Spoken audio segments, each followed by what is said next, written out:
Hey, hello, and welcome everybody for today's edition of our virtual lunch and learn. My name is Bart Logan. I'm not Joy Bivens, our Deputy County Administrator. She's unfortunately unable to join us today, but we have this very important conversation about coming up, and we wanted to make sure that we had it with you today. So we'll get started here. Again, thank you for tuning in. And today we'll be talking about what to know about the end of SNAP emergency allotments. This is part of Franklin County Department of Job and Family Services virtual lunch and learn series. My name again, it's Bart Logan, and I am the Deputy Director of Communications for Job and Family Services. And we're really grateful to be able to host today and facilitate this conversation on behalf of my boss, Michelle Lindeboom, our Director of Innovation and Social Services, as well as Vivian Turner, our Chief Administrator at JFS, our boss, Joy Bivens, our Deputy County Administrator, and of course, our Franklin County Commissioners, John O'Grady, Kevin Boyce, and Erica Crawley. So last week, the Ohio Department of Job and Family Services announced that emergency allotments for the Supplemental Nutrition Assistance Program, or SNAP, will be coming to an end after February. So emergency allotments are additional SNAP benefits that are issued to each assistance group to bring them to the maximum allotment amount permitted by their household size. These emergency allotments have been in place since the onset of the public health emergency in September of 2020, and we expected them to remain in place throughout the duration of the public health emergency. However, we learned through the state that the Consolidated Appropriations Act passed earlier this year. The federal spending legislation ended the USDA's authority to issue those allotments. So frankly, we were taken a bit by surprise when we learned about this change here at Franklin County. We know this is going to be a shock to the over 163,000 Franklin County residents that receive SNAP. The impacts are going to be felt across our system. We know that families and residents on SNAP have come to rely on these emergency allotments, especially as we've seen food prices rise drastically over the past year. So we know many of you watching, no doubt, have questions, and we're going to do our best to address them. And we encourage you to share any questions that you do have in the chat. But first, we are going to be speaking with a couple of our guests. So joining me today, we have Michelle Lindeboom, as I alluded to earlier. She is our Director at Franklin County Job and Family Services for Social Services and Innovation. And we also have Mike Hochron, the Senior Vice President of Communications for the Mid-Ohio Food Collective. Mike, Michelle, thank you both so much for joining us. Thank you. Thanks, Bart. Glad to be here. Absolutely. And I wish we're here to talk about, some more welcome news and welcome developments, but that unfortunately is not the case. But Michelle, Director Lindeboom, I want to begin with you.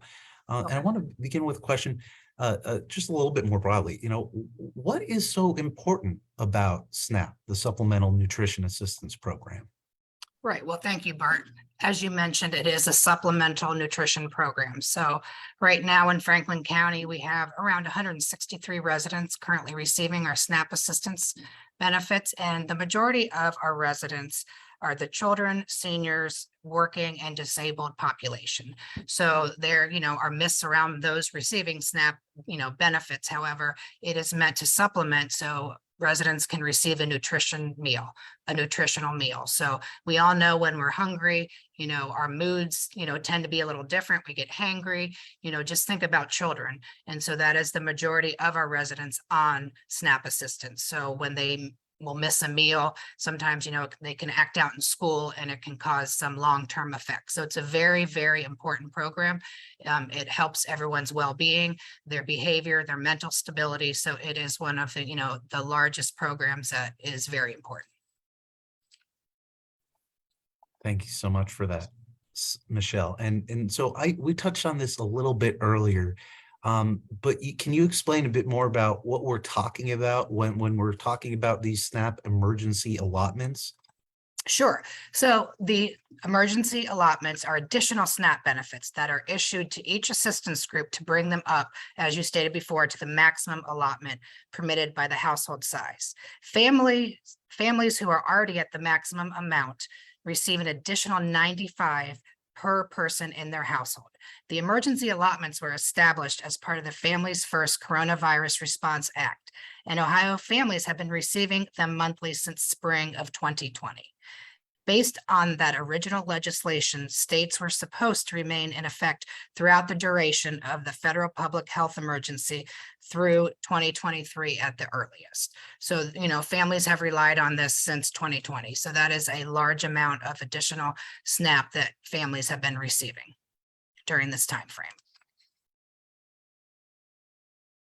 Thank you so much for that. And so what is happening with the emergency allotments? I think you kind of touched on, but what happens after February?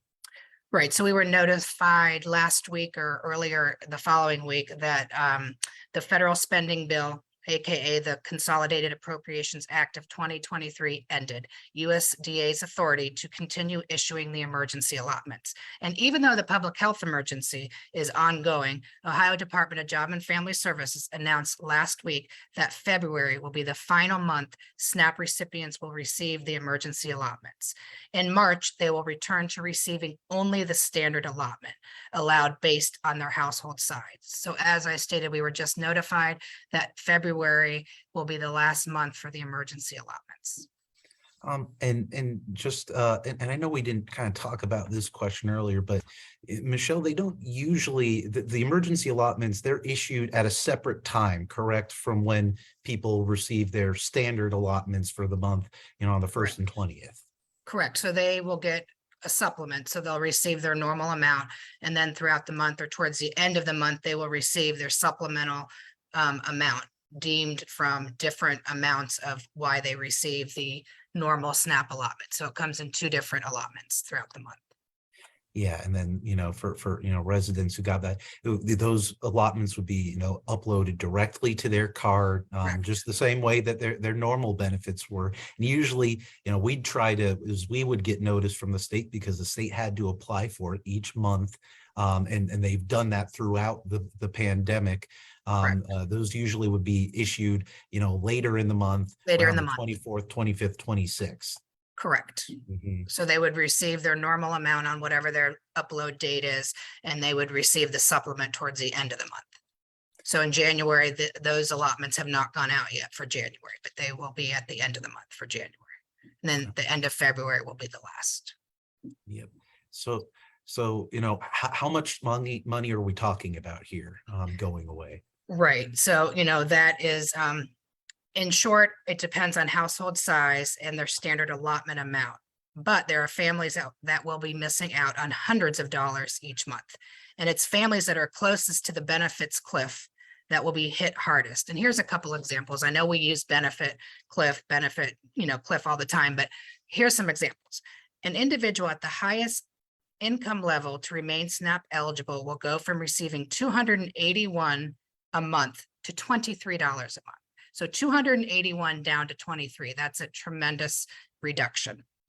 The household of 4 normally entitled to $939 per month, which is a maximum allotment, has been receiving an additional $95 per month for a total of $1,034. A household of 3 normally entitled to 180 per month has been receiving an additional $560 per month to receive a maximum allotment of $740. If that same family of 3 exceeds the income eligibility threshold, maybe mom picked up an extra overtime shift or some extra money came in, they go from $740 per month to 0. So although, someone's trying to make a little more money for overtime, their SNAP allotment will be affected by that. And to put it in a different perspective, combined, our 163,000 residents on SNAP received $12.5 million in emergency allotments in December. So $12.5 million in emergency allotments in December. That $12.5 million coming out of our local economy comes in March. So not only is it the residents that aren't receiving the benefits, the grocers, everyone else who was, getting that $12.5 million in to the economy, that is going away as well. And so you kind of touch on this, and I want to clarify a bit too, because I am seeing a couple questions in the chat or comments in the chat. This is because of the federal legislation that was passed, that Consolidating Spending Act. Originally, everything that had been communicated to us, and when the emergency allotments were originally established, they were supposed to remain in place throughout the duration of that federal public health emergency, which again, right now is scheduled to end in April at the earliest. But with this federal change that was passed, this law, the Consolidated Appropriations Act, that basically took away the ability to continue providing these. So this wasn't a decision, that the state made to cut off these benefits or anything like that. No, absolutely not. Federal. Yep. And so their obvious question is here, if my family is going to be impacted like this, by this change. And again, if you're one of the 163,000 plus residents in Franklin County who receive SNAP, you will be impacted. What can I do? What are the options available for me to find out, about my current balance or anything like that? Right.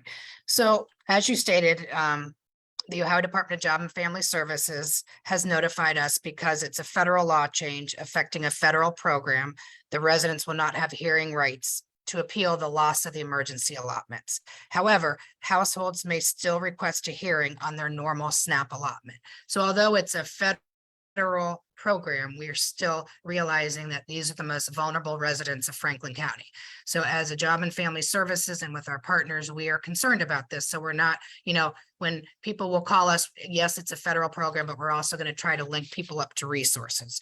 So we know that we've got a large number of people who didn't need SNAP at all until the onset of the pandemic, and have always been able to rely on the emergency allotments. So we encourage them and any recipients to review the normal SNAP allotment amount and current balances so they can budget. And they can, do that online through the Ohio Benefits Service Portal or by calling the number on the back of their Ohio Direction and EBT card. So it is a federal program. However, we know that the phone calls are going to trickle to the county level. So we are going to equip our staff with some additional resources that the federal emergency allotments may not be there, but we're going to, try to let the residents know what else would be out there for them.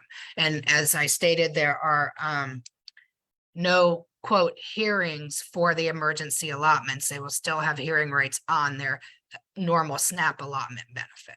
So I know there's going to be some questions and some concerns, and I know if it were me, I would, want some more answers. So we're going to try to, put some resources out there so people can get some more concrete information other than you're just losing your allotment. Absolutely.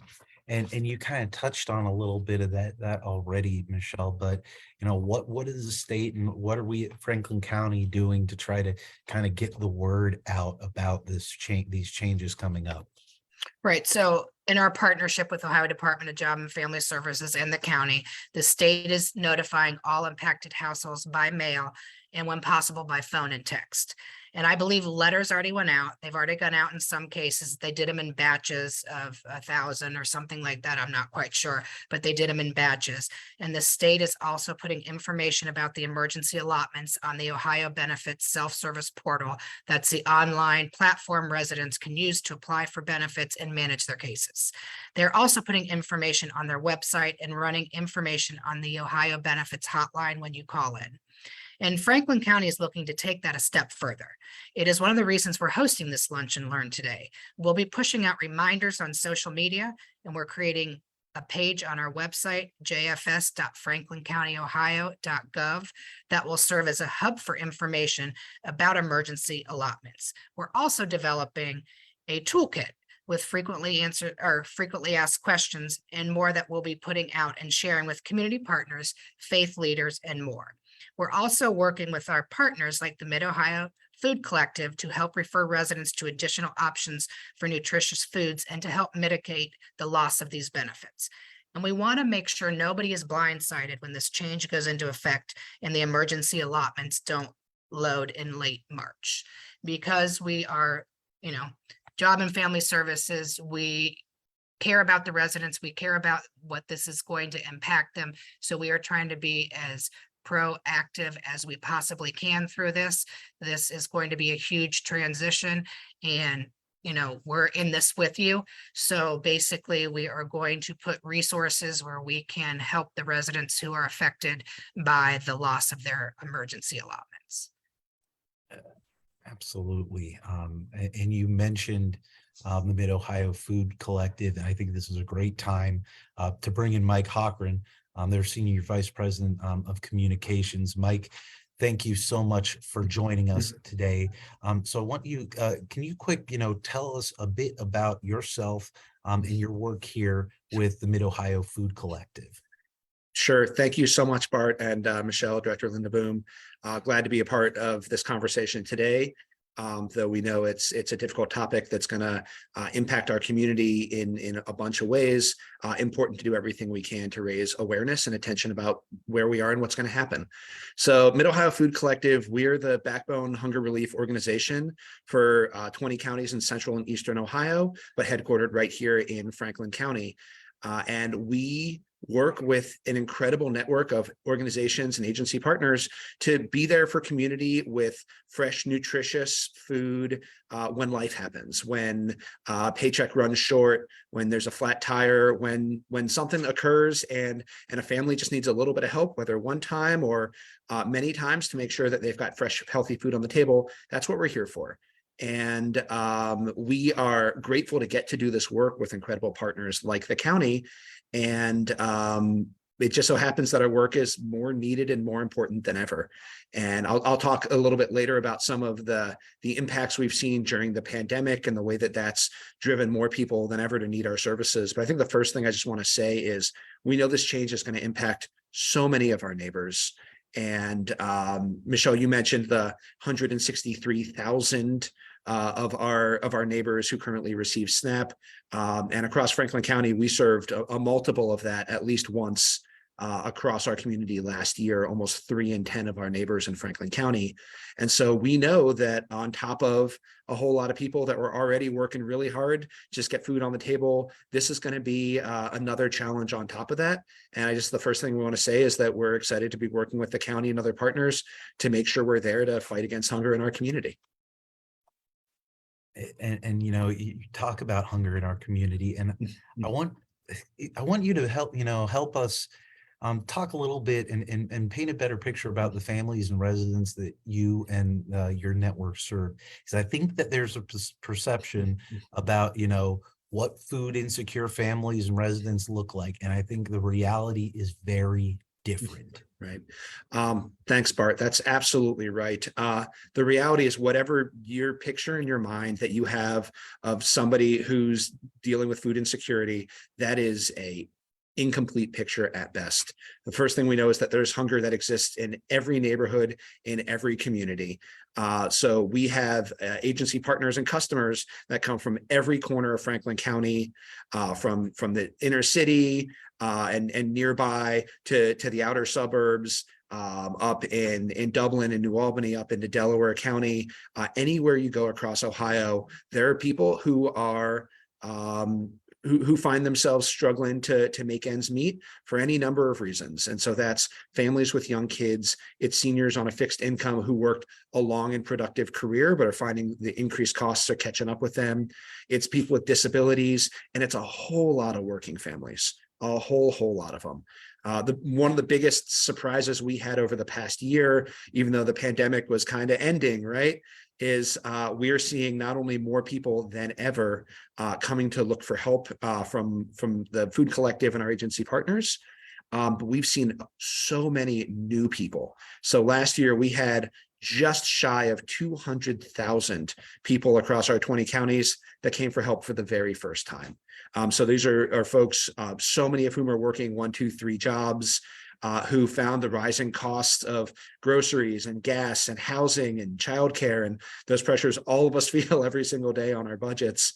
And the one thing in someone's budget that has a little bit of wiggle room is their food budget, right? You can't pay half the rent, you can't pay half the gas bill. But when the month comes to an end, the one thing people can adjust is their food budget. But that only goes so far, and at a certain point, people start skipping meals and buying less. And we're there to make sure that people's grocery bills, the SNAP benefits they have, their hard-earned money, however it comes in, that they can get the very most out of it to feed themselves and their families.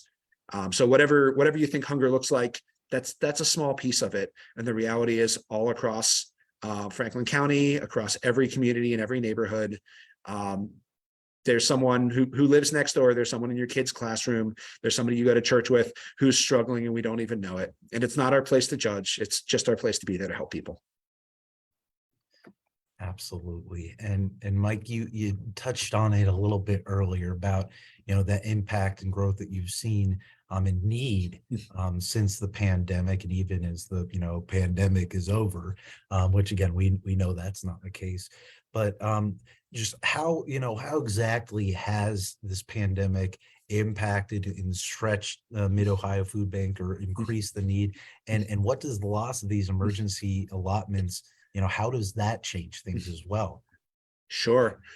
So as I mentioned, the demand for services we saw last year. So this is people going to food pantries, soup kitchens, and those sorts of programs in their local communities, working with trusted, local-based organizations, really wonderful, good-hearted people who dedicate their lives and careers or volunteer and free time and just their passion to this work. We've seen a significant increase. So last year in 2022, compared to the year before, we saw almost a 33% increase in people coming to seek help, nearly 1.2 million times across our service area that a family came to seek help. And so that, of course, is people like to think, oh, the pandemic's kind of over. Our unemployment rate is super, super low. So things must be okay. And the reality is the pandemic made very clear that there are so many of us that are one bad day, one unexpected expense away from suddenly realizing that, we need to ask, we need to have the courage to ask for help. And that has been such a widespread experience. People who, had a really good, middle-class job and a home in the suburbs, and then, they lost that job and their kids' school closed, and suddenly life turned upside down, and people found themselves needing help for the very first time.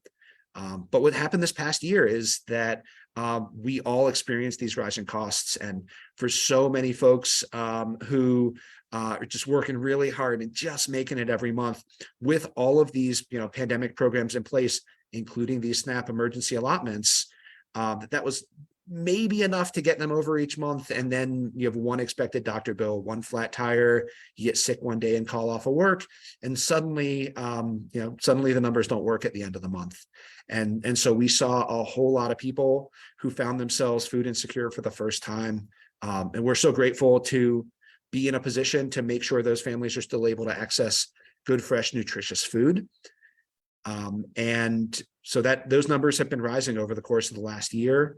And I think that the thing that we're really concerned about is when these SNAP emergency allotments go away at the end of February, Michelle shared some of those numbers. There are seniors living alone that are going to see that their food budget drops by $250 a month. There are families of 3, 4, and 5 that are going to see hundreds and hundreds of dollars come out of their monthly shopping budget. Yes, that impacts our local economy, but even more so, just think about a family that is working really hard, and you got some some young kids or folks who just folks with disabilities that don't have the ability to go out and add a fourth job to to their already incredibly packed and stressful lives. This is going to really impact people directly, and so we're grateful to everyone in the community who's trying to be there and get ready for whatever the impacts of this are going to be. But we know it's going to be real. And that's why we're trying to make sure we're spreading the word now and people are aware of what resources are available in their community to help out. Yeah, and so let's talk a little bit about those resources. What sort of, for your nutritious food options are available through the Mid Ohio Food Collective and your partner network. Right. Thank you, Bart. So we work, across 20 counties in central and eastern Ohio with nearly 700 agency partners and programs, all with the focus of making sure that the right food is at the right time in the right place so that it's there and accessible when people need it. And people may have a vision of a food pantry of being, whatever you think that is. People often think about, you got some random cans on a shelf. And the reality is, so we distribute a ton of food. In fact, tons and tons of food every day, enough food for 170,000 meals every day. Something people might not realize is the vast majority of that food is fresh. So between 60 and 65% of what we distribute is fresh, healthy food. So that's produce, fruits and veggies. And then, we work really hard to source and provide protein and dairy and eggs and bread and those staples that people really need. And then the way that we distribute into community is through community-based organizations, through these incredible agency partners who are located in community. So it's accessible, it's convenient, hopefully reducing transportation barriers. And then in particular, we have certain hubs for services. We call them our Mid-Ohio markets, which are open, expanded hours, in the high need locations with other wraparound services. Because we knew even before this change in emergency allotments that by the time someone has the courage to come and ask for help to put food on their table, other parts of their life are going to be in stress too, right? You got the housing, transportation, utilities, childcare, healthcare. And so we try to meet people where they are and then connect them to those other resources and services. Obviously, Job and Family Services does a great job connecting people to other public benefits programs, Medicaid, our partners at the WIC program for women and families with young children. And so we try to make sure that we're addressing the food needs and those other holistic needs that contribute to a family's food insecurity in the first place. So yeah, we've got agency partners that are in nearby in almost any community, and really easy, accessible tools where people can go find what's nearby, what's available, and find the resources that are going to be right for them. That's a great point, Mike, and I want to have you expand on that a little bit. That accessibility. We've got some questions and comments in there about people who may not may be disabled, may not have a car, can't drive, or things like that. So how can residents get connected with the Mid Ohio Food Collective, or your partners? Do they need to make a call or an appointment ahead of time? They don't need to all go down to Grove City or anything. No, that's exactly right. So we have a couple of resources where we really try to make it as easy as possible. We know everyone's circumstance is a little bit different, and how they will want to access food resources looks a little bit different as well.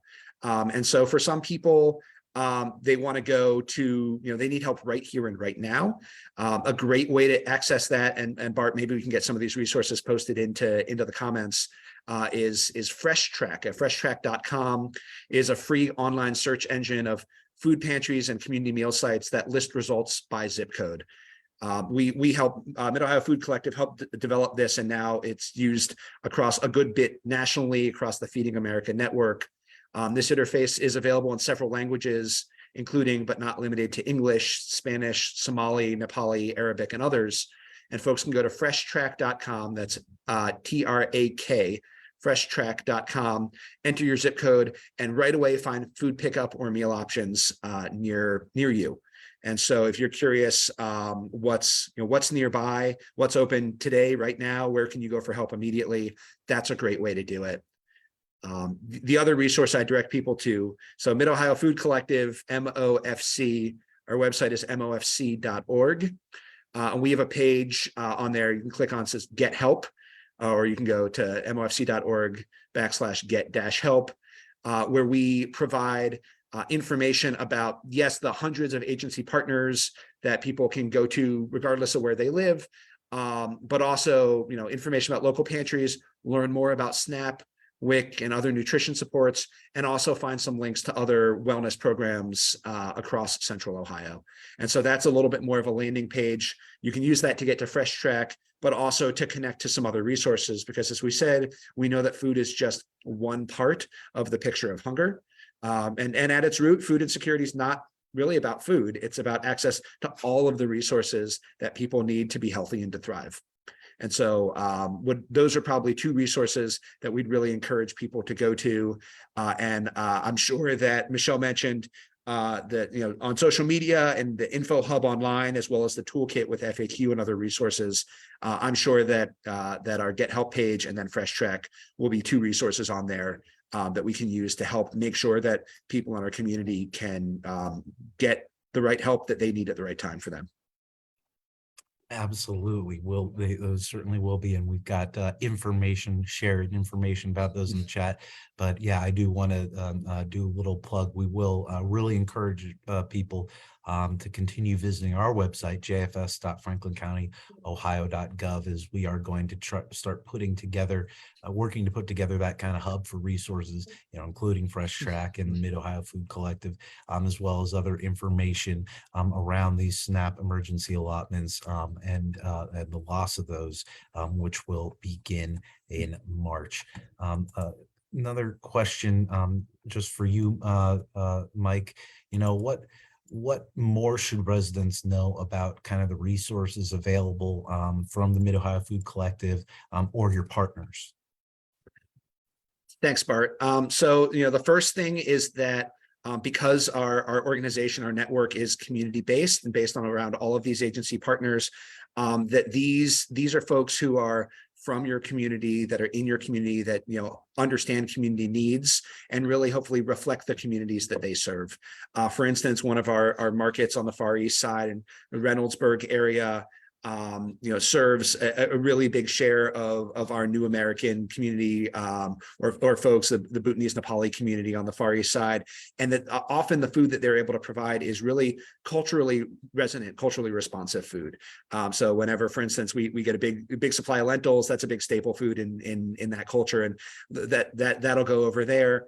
So you know, we try to make sure that services are available that are culturally responsive in various languages when we can. Our Mid-Ohio market that we operate on the far west side on Norton Road, you know, 65% of that community or so is Spanish speaking that we serve there. And so we try to make sure that our staff and volunteers, when we can, are able to greet people and make them feel welcome, because it really it's important that people know that it's not only okay to ask for help, it's the right thing to do for your family. We may not have everything on your grocery list. In fact, we probably won't, but we will have a lot of fresh, nutritious food, and we're going to make your dollar go a whole lot further. And so we know that families are making difficult decisions every single day. I saw someone in the chat, you know, who talked about, you know, the choice of buying food or paying for insulin, and that's a choice no one should have to make. That's just, you know, that's an impossible choice. But you can choose to come to Mid-Ohio Food Collective or one of our partner agencies, get some fresh, healthy produce that otherwise maybe there's not room for in your budget, get other high demand things, some shelf stable stuff as well. You know, come to us first, get what you can, mark off your grocery list, let your dollars go further. And hopefully that'll be a real help to your family, your neighbors, your community during this time where we know there's going to be a lot of folks who are dealing with the impact of this change and the expiration of the emergency allotments. That, I think, is a great point, Mike, you know, around taking advantage, you know, what is available through the Food Collective and your network, you know, and starting there. And then that way you'll be able to potentially, you know, stretch and use the now, you know, less allotments, you know, back to that just normal amount, but use those to get, you know, some of those items that you aren't able to get through the Food Collective. So that's, you know, one tip. And again, you know, we know that a lot of these answers are not satisfactory, and we aren't satisfied with them. We're trying to, we're going to be continuing and working as Director Lindeboom alluded to, and as you've talked about, Mike, with our residents throughout this transition, to try to mitigate this as much as possible. Mike, I want to ask you about, ways that residents or businesses can help support the work of Mid-Ohio Food Bank. We know we're expecting to see an increase in need with the loss of this. I know that, there's some money that you all have received from the state in the last lame duck spending bill, and you've received, some federal dollars, but I know that there's still a huge need. There always is a need for donations, whether that's food or cash, and then also for volunteers at Mid-Ohio Food Bank. How can people best help the Food Collective? Thanks, Bart. The work we do wouldn't be possible without an incredibly generous community. The reality is, a lot of us at some point in our life have been in a position where we need to ask someone for help. Maybe it was for food, maybe it was for support, maybe it was for friendship. But all of us know what it looks like, what it feels like to need help. And we are so fortunate to have a generous community that steps up. And so if you're in a position to be a helper today, and that doesn't mean that someone who needs help to put food on the table can't also help out. But if you're in a position to be a helper, there are so many ways to do that. And the three we usually talk about, it's to donate, to volunteer, and to advocate. So one of the reasons we're able to do what we do is because of the generous financial support of this community. We start by working with, our food comes from so many different sources, from federal and state programs. We work with local retailers to get food that's at its prime out into the community. And also, surplus food. That's really the core of our work. Is, there's too many strawberries in the field. Well, let's get them on someone's plate rather than in the landfill. And so we're able to make such a great leverage on resources. So for every dollar that's contributed, we can turn that into several dollars worth of food and groceries that we distribute across the community. So that's a huge way that people can help. But we don't just need people's treasure. We really, our work wouldn't be possible without people generously giving of their time.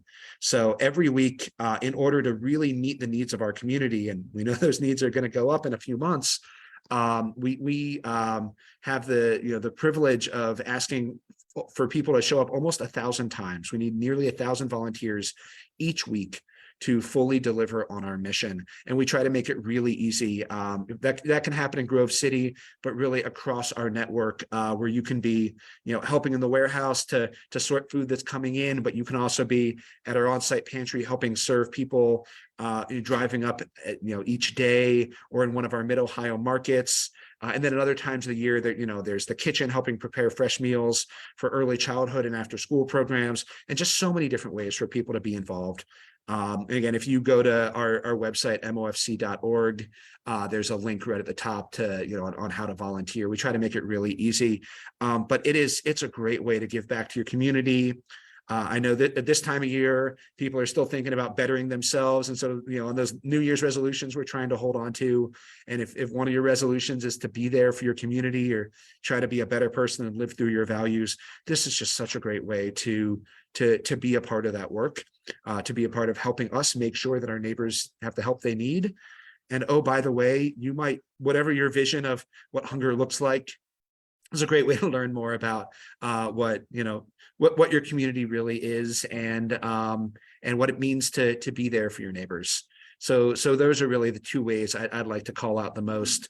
And then lastly, while this was a bill, a federal bill that it's resulting in the end of these emergency allotments, there are opportunities coming soon in terms of federal legislation. The U.S. Farm Bill, which dictates so much work around food and nutrition policy across the country, including, by the way, isn't that where SNAP comes through?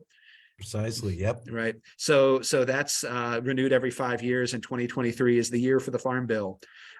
So this is a really good time to let your Congress people, your senators, to let people who are elected and in in public service to represent you, to let them know that it's important that your neighbors and your family and that your community has access to the food that they need, so that we can be a healthier, hunger-free community. So those are 3 ways people can be involved to support not just our work as an organization, sure, but also to support our community-driven work to fight and ultimately end hunger.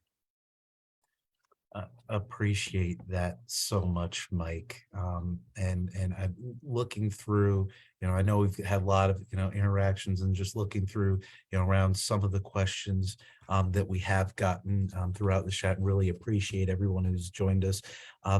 Director Lindeboom, I want to bring you in just for kind of one to help clarify a little bit. There are some questions about eligibility around SNAP. Things like, gross income versus net income when determining eligibility. So I'm wondering if you can kind of help clarify a little bit our role as the county when it comes to administering the Supplemental Nutrition Assistance Program. We aren't making most of these policies or eligibility standards. Right, absolutely not. So it is a federal policy that we use the gross income. We use gross, we do not use net. And so even when we are doing eligibility with our residents, and residents may question why we are using net, it's not up to the county to decide whether. So we must use everyone's gross income. It's based on the number of people in the household. If you are working, any income, so it's earned income, unearned income, and then shelter expenses. So that's the broad overview of how an eligibility determination is made through gross, unfortunately. Mhm.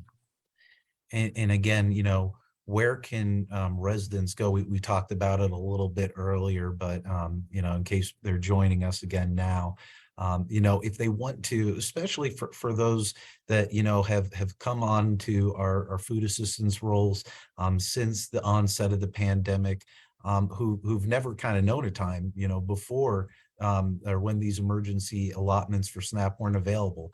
How can they go and find their their normal allotment amounts, or check on that, or check on their current balance?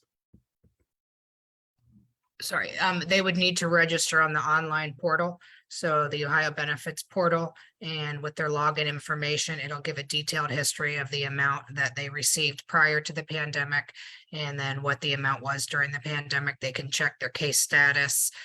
So that's very important, is to use the portal. Mm-hmm. And that's benefits.ohio.gov to access that online self-service portal. You can also call the phone number that's on the back of your EBT card to check your balance, and I believe your allotment amount. So really want to be able to provide people, kind of with the tools, and empower them to make their own informed decisions. I'm seeing a lot of comments and questions that I think would probably go a little bit that we point them toward that advocacy direction. Some of those points that you made, Mike, when it comes to questions about why the program the formula is based off of some of these things, and I really do encourage people to reach out to, if it is their priority, their local congressperson or senator, and reach out to those offices to learn more about the programs too. And they've got great people that want to engage. We also want to obviously plug our website, jfs.franklincounty.ohio.gov. As mentioned earlier, we're going to be putting together an online hub there of information around these SNAP emergency allotments, and pointing to resources like the resources Mike was talking about earlier through Fresh Track, or the Mid-Ohio Food Collective, as well as other resources from My Table from the USDA, which helps find local grocers that have affordable, nutritious foods available that you can do online. We're going to really try to turn that website into a resource hub. We aren't quite there yet, but encourage you to continue checking out the site, and we'll continue putting the word out on social media. We're assuming if you're tuning in with us here that you have you follow us on Facebook, and are grateful for you to do that. We want that's one of our best sources to get information out. We're also on Twitter at Franklin Co JFS, and Instagram at Franklin County JFS, where we get where we try to share information out, including information about these emergency allotments. So encourage you to give us a follow on those platforms to keep updated with the latest information. And again, our website, jfs.franklincountyohio.gov. Just going to quick look through the chat a bit more to see if there are any other questions that we are able to address. I know there's a bit of a lag, but I think that should about do it for today's. So I just want to say again, thank you so much to both of you, Michelle Lindeboom, Director of Innovation and Social Services for Franklin County Job and Family Services, and Mike Hochron, our Senior Vice President at the Mid-Ohio Food Collective, for taking some time out to join us for this critical conversation. And it's going to be an ongoing conversation, folks. We know that, frankly, we don't have the answers, or in some of the cases, we don't have good ones or satisfactory answers. And that's why I think that, the sort of honest and transparent conversations like this are so important. We want to be clear with you and help connect you with resources that are available. So again, I want to thank both of you for joining today and for all you do day in and day out to support the residents of Franklin County. And I want to thank everyone who tuned in, took some time out of their afternoon today to join and discuss. This video will also be available, permanently on our Facebook page. We'll be putting it on our YouTube page to share as well. Really encourage you, if you're tuning in, somebody, friend, family member who may be impacted by the loss of these SNAP emergency allotments, please share with them. We encourage you, and we're really relying on residents to help spread the word as well. We're going to do everything we can and work with our community partners as well to get the word out, but word of mouth can make the difference some of those times. But as I said, to get more information and to access resources you may need around food assistance or around these SNAP emergency allotments, really encourage people to head to jfs.franklincountyohio.gov. And to learn more about the Mid-Ohio Food Collective, to learn about volunteering or learn about getting help through the Food Collective, please head to mofc.org. So Mike, Michelle, thank you again for joining us, and we look forward to seeing everyone at our next Lunch and Learn. Thanks, everybody, and have a great day.